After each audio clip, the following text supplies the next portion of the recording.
بعضی موارد ممکنه که با کسانی برخورد کنید که به شما بی‌احترامی کنند و با رفتارهای توهین‌آمیز شما رو ناراحت کنند. در این موارد شما باید با تفکر و بررسی رفتارشون بهترین برخورد رو در مقابله با اونها انجام بدید تا اجازه ندید که به شما بی‌احترامی کنند. تو این ویدیو تکنیک‌های مقابله با این افراد و اینکه چطور به دیگران اجازه ندیم که به شما بی‌احترامی کنند رو بیان می‌کنیم. یکی از دلایلی که ما حتما باید در مقابل بی‌احترامی دیگران بایستیم اینه که تحقیر و توهین به شدت به عزت نفس ما آسیب وارد میکنه و احساس ارزشمندی رو از ما میگیره. پس برای حفاظت از عزت نفس خودمونم که شده نباید به دیگران اجازه بدیم که به ما بی‌احترامی کنن. برای دونستن نحوه صحبت کردن و رفتار با تحقیر کنندگان تا آخر ویدیو با ما همراه باشید. اولین نکته اینه که حد و مرز بذاریم برای اطرافیان و خط قرمز هامون رو مشخص کنیم.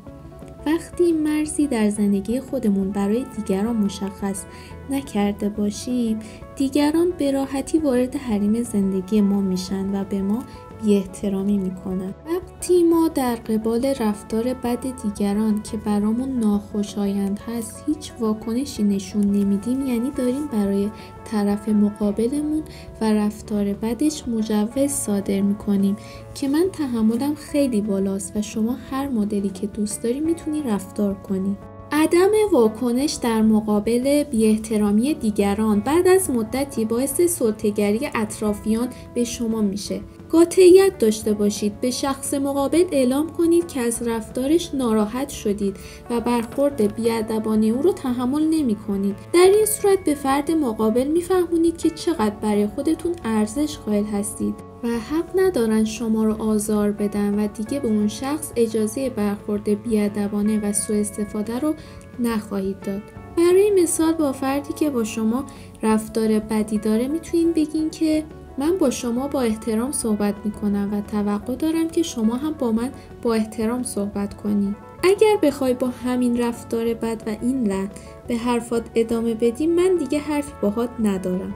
واکنشی سریع نداشته باشید. زمانی که مورد بی‌احترامی قرار گرفتید قبل از اینکه واکنش نشون بدید کافیه چند ثانیه مکث کنید و به اتفاقاتی که باعث این بی‌احترامی شده فکر کنید و سعی کنید علت بی‌احترامی طرف مقابل رو بفهمید. ممکنه بر اثر یک سوء تفاهم باشه و با یک گفتگوی ساده حل بشه. بنابراین نباید فوراً واکنش نشون بدید زیرا ممکنه بعداً پشیمون بشید. قبل از اینکه بریم سراغ ادامه ویدیو خوشحال میشم که این ویدیو رو لایک کنید. وارد بحث‌های احمقانه نشید. زمانی که در یک جمع هستیم باید دقت داشته باشیم که چگونه اجازه بی‌احترامی ندیم و مراقب رفتارمون باشیم تا وارد بحث‌های احمقانه نشیم. برخی از افراد تنها عقیده خودشون رو قبول دارن و هیچ تلاشی نمی‌کنن که عقیده شما رو بپذیرن. بنابراین بحث کردن با این افراد در حقیقت به معنای هدر دادن زمان و انرژیتون هستش. بنابراین در بحثایی که میدونید به نتیجه‌ای نمیرسید شرکت نکنید زیرا این گونه ارزش و احترام خودتون رو زیر سوال میبرین. در مقابل بی‌احترامی دیگران و بی‌ادبی آنها نباید بی‌ادب بود و توهین کرد و کارشون رو با تحقیر کردن متقابل تلافی نکنید. بدترین جواب توهین بی‌احترامی متقابل کردنه. گاهی فرد مقابل دقیقاً به دنبال خشم و عصبانیت شما هستش. فرد تحقیر کننده وقتی به اون بلوغ شخصیتی نرسیده که متوجه رفتار و حرف زدن بد خودش بشه، با بی‌ادبی ما ممکنه توهین و تحقیر بیشتری انجام بده و باعث عصبانیت و ناراحتی بیشتر ما بشه و نباید با بی‌ادبی کردن بهش این حس رو بدین که تو تونستی احساسات من رو تحریک کنی و من رو عصبانی کنی. قبل از دادن جواب توهین حساب شده عمل کنید تا غافلگیر نشید. قبل از هر جوابی یک نفس عمیق بکشیم و خونسردی خودمون رو حفظ کنیم. ثابت قدم بمونیم که بتونیم دقیقاً همون چیزی که میخوایم رو بیان کنیم و نسبت به جوابی که میخوایم بدیم خوب فکر کنیم. فکر کنیم ببینیم این شخص کجای زندگی ما قرار داره و فکر کنیم این جوابی که داریم میدیم چه نتیجه‌ای رو در بر داره. و قبل از مطرح کردن یک مسئله خودتون رو برای هر برخوردی آماده کنید. در این صورت اگه مورد بی‌احترامی قرار گرفتید شگفت زده نمیشید و میتونید بهترین واکنش رو نشون بدید. بعضی اوقات جواب ندادن و بی‌محلی کردن بهترین جواب در مقابل بی‌احترامی دیگران هستش.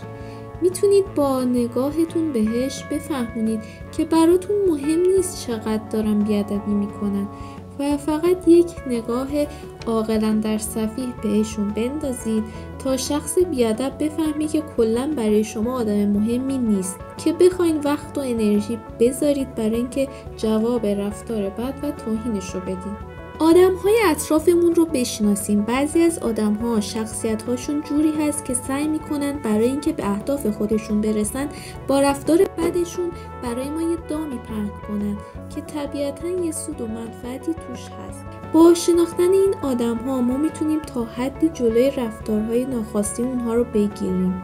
این آدم‌های سمی هستن که قاعدتاً ما باید اینا رو از زندگیمون دور کنیم و گاهی اوقات ناچاریم در ارتباط با این آدم‌ها باشیم. پس بهتر موقعیتمون رو تشخیص بدیم و موضعمون رو مشخص کنیم. در مورد رفتار بد دیگران و بی‌احترامیشون سوال بپرسیم. مثلا بپرسیم که چی به ذهنت رسیده که به خودت اجازه میدی چنین حرفی بزنی؟ یا اینکه بپرسیم چی شده که داری با من اینجوری برخورد میکنی؟ سوالات در مورد رفتار بد دیگران باید به نحوی باشه که اون شخص در آن واحد مجبور به جواب دادن باشه. پس سوال بپرسیم تا در مورد رفتار بد و بی‌احترامیشون توضیح بدن. همه افراد باهوش و زیرک در زندگی خودشون موفق نیستن، اما اکثر افرادی که انعطاف پذیر هستن و خودشون رو با ناملایمات زندگی سازگار کردن موفقیت بیشتری کسب کردن. بنابراین هرگز نباید به خاطر دیگران و توهین‌هاشون دست از تلاش بردارید و دیگه در جهت بهبود زندگیتون تلاشی نداشته باشید. خودتون رو با شرایط مختلف سازگار کنید. همچنین زمانی که میدونید طرف مقابل از حرفایی که میزنه نیت بدی نداره و شاید منظورش رو درست نرسونده، بهتره این مسئله رو پررنگ نکنید و از اون بگذرید. و اگه فردی که دارید باهاش صحبت میکنید به شما بی‌احترامی کرد و اون فرد از عزیزانتون یا اعضای خانواده‌تون هست، بهتون پیشنهاد میدم که با گذشت و مهربونی باهاشون برخورد کنید و با این کار ممکنه رفتارشون تغییر کنه و با احترام‌تر برخورد کنند. اما یادمون باشه که هر انسانی هم لیاقت محبت و گذشت رو نداره، چون بعضی از آدم‌ها متاسفانه از بخشش و محبت آدم‌ها سوء استفاده میکنن. حالا یه سوال، شما در برابر بی‌احترامی دیگران چه واکنشی نشون میدین؟ جوابتون به این سوال رو برامون کامنت کنید. مرسی که تا انتهای ویدیو همراه ما بودین.